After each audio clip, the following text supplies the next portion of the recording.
Stanford 30-yard line. Jones from the shotgun, steps up, throws a dart over the middle, it's caught. Ryan Broyles, touchdown, Oklahoma. Just like that.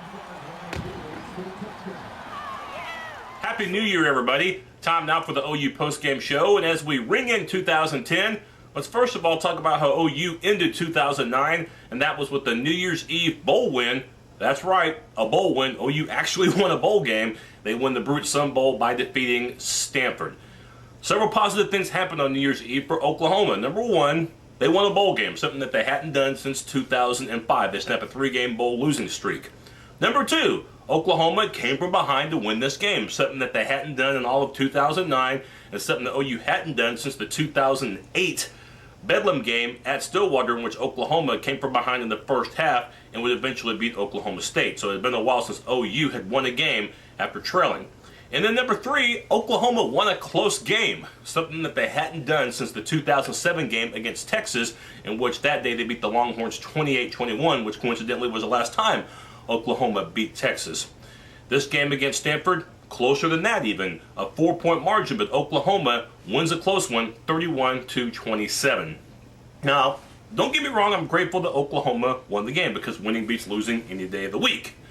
But let me ask you something, were you a little bit surprised that the Sooners won this game despite the fact that their running attack was terrible? I mean, come on. Oklahoma rushed for a net total of 59 yards. It was almost a one-dimensional attack. It's a good thing that Landry Jones in the passing attack for Oklahoma was on fire. Over 400 yards throwing for the redshirt freshman from Artesia, New Mexico. Landry Jones, for the most part, played a terrific game, and we'll talk more about his performance in just a little bit. In case you missed the game, it was basically a seesaw game in the first half. Oklahoma drew first blood, led 7-0. Stanford would eventually take the lead at 10-7, then went back and forth after that. Stanford had a terrific second quarter, contained Oklahoma's offense, and then Stanford's offense, it seemed like, could not be stopped in that second quarter, both running and throwing, and Stanford led the game 24-17 at the half.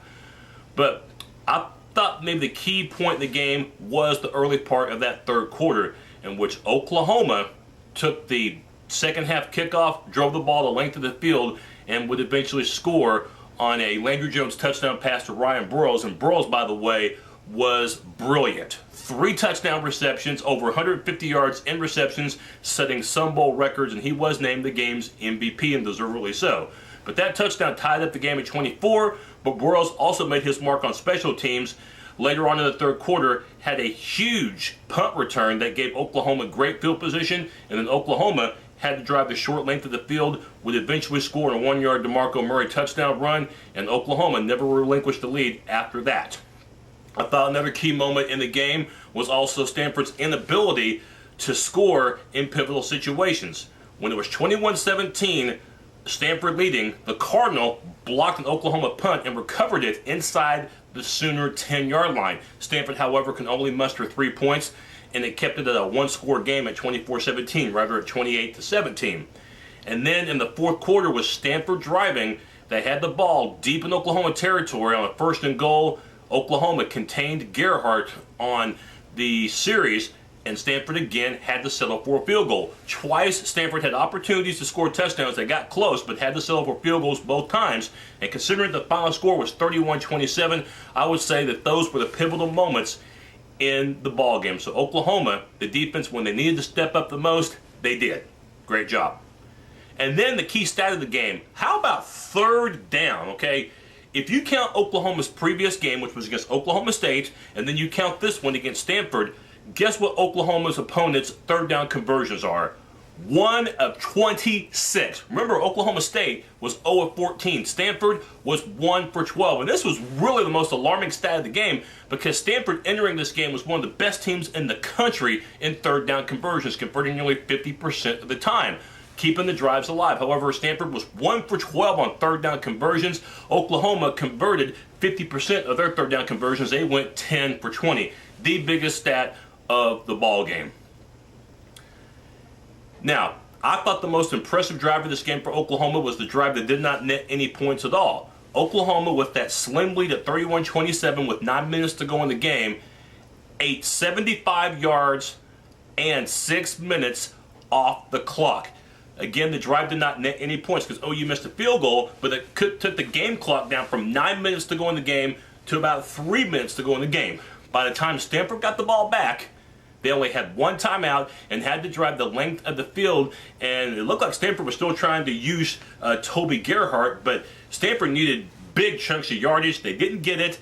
They went 4 plays and out, and Oklahoma ran out the remaining 2 minutes of the clock and hung on for the victory. So again, sometimes drives cannot be measured in points, but it can be measured in productivity, and I thought that was very pivotal because with 9 minutes to go in the game, who would have thought at that point that Stanford only would have had one more possession, but that's exactly what happened. And of course, Stanford did not score on that final possession. Let's go ahead and highlight the 4 keys to the game that we talked about on the weekly matchup show previously. Number 1, contain Gerhart or be torn apart. I'm going to go thumbs off. And the reason why is because Gerhart did get his yardage. He gained over 130 yards, and he did score 2 touchdowns. However, I can't give Gerhart a thumbs up, and I can't give the Oklahoma defense a thumbs down because of several reasons. One, Gerhart only gained about 50 yards and had no touchdowns in the second half. OU did a better job containing Gerhart in the 3rd and 4th quarters. And remember, even though Gerhart got over 130 yards, it took him about 34 carries to get those 130 plus yards. So his yard per carry average was under 5. It was not one of Gerhart's better games this year. The Heisman Trophy runner-up, I thought in the second half, was contained quite well by the Sooner defense. Remember, OU was pretty banged up, losing Adrian Taylor early in the game to a broken ankle, and then eventually losing Jeremy Beal to an injury as well in the 3rd quarter. So Oklahoma was wounded, but you know what? They had heart, and that heart overcame those deficiencies as far as the injuries go. They overcame adversity, and Oklahoma deserved the victory, and they got it. Now, number 2, line them up. We're talking about Oklahoma being able to get pressure on the quarterback, Tavita Pritchard. We're going to go thumbs off because I thought in the first half Oklahoma could not get to the quarterback. In fact, Pritchard was able to actually roll out of the pocket and have success. But in the second half, Oklahoma made the adjustments. They got pressure on Pritchard. They made him throw a little earlier than he would have liked. And again, Stanford only had 88 yards of total offense in the second half, a remarkable difference in comparison to the first half. And then number 3, Oklahoma, remember you're playing a Pac-10 team. I'll go thumbs up in this situation. This means that if Oklahoma had the lead in the game, remember Stanford's going to come from behind. I give Oklahoma a thumbs up because they knew that they were going to be prepared to play a team that was used to scoring a lot of points and used to being behind, which Stanford was all season long. Stanford's a solid team because they don't let deficits phase them. But you know what? Conversely, Oklahoma didn't let being behind phase them for the first time this season. They came back and they realized that Pac-10 teams are capable of putting up points, and Oklahoma came from behind to win. And then number 4, Landry, leave Stanford out to dry. Big thumbs up for Jones. Other than one big mistake, which was an interception that Jones threw in the first quarter, which will lead to Stanford's first touchdown, I thought Jones played incredible. Over 400 yards passing, his best offensive outputting away from Norman, and again the 3 touchdown passes. I thought Jones was accurate, and I thought Jones showed leadership as well. So Landry Jones, give it up to him for playing a brilliant ball game. Okay, there.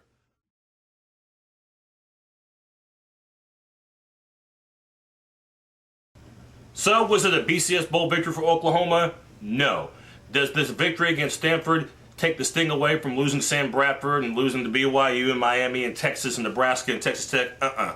But winning beats losing any day of the week, and now you have some momentum. You have reason to feel good if you're the Oklahoma coaches, players, and even fans about the 2010 season. Momentum doesn't come cheap, and for Oklahoma, they got the momentum, and I thought that they were excited to play this ballgame. So that pretty much disperses any thought that the Sooners were not going to care about this game. They cared, and I thought both teams played with emotion, thought both teams hit very hard. It was a very physical game, and Oklahoma, in the end, prevailed. 31-27 the final. Now, some of you know this is my final show of the season. We're going to lock up the camera, and we will unlock it in August when we get ready for 2010. I'd like to thank all of you who've been watching these shows throughout the season. To the OU Sooner fans, got the chance to know a lot of you. Appreciate your input. And yeah, this was not the season that was supposed to be this way, but 2010, I think, is going to hold better days. And to the non-OU Sooner fans, got a chance to know a lot of you as well, ranging from Texas all the way to Nebraska, Texas Tech, Oklahoma State, Kansas State, even some Florida fans. I appreciate your input as well, and definitely look forward to hearing from you come summertime. And my prediction on the national championship game, I think it's going to be a low-scoring game, but Alabama's got the running game, Texas doesn't. I think Alabama prevails 20-13. Again, this is our final show of the season. Thank you for joining me. Again, final score, 31-27. OU wins the Brut Sun Bowl. They might want to rename the game to the Brut Penalty Bowl because there were 18 flags in the game. Kind of hard to believe. But again, OU wins. They're the 2009 Brut Sun Bowl champions and are now 25-17-1 in bowl games. Thanks for watching, and